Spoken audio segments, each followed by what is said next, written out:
ప్రతి ఒక్కరి జీవితం దేవుడిచ్చిన వరం. Talent is gold. ఎవరైనా ఒక మంచి పని చేసేవారు మేధావులే అవుతారు. అవునా కాదా? అవును. మనం అనే ఒక ప్రతిభ నిరూపించుకోవాలి మనం సమాజంలో బతికినప్పుడు. అదే నిజమైన సంకల్పం.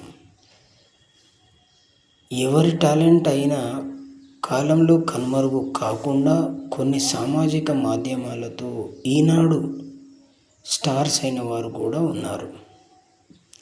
మొత్తానికి YouTube, Instagram, Facebook, WhatsApp, star maker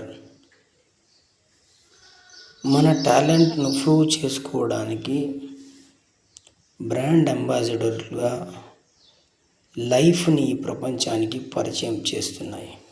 greatness కదా. మన టాలెంట్ ఎదుటి వారికి తెలిసే పునాదులుగా అవి వేదికలు అవుతున్నాయి.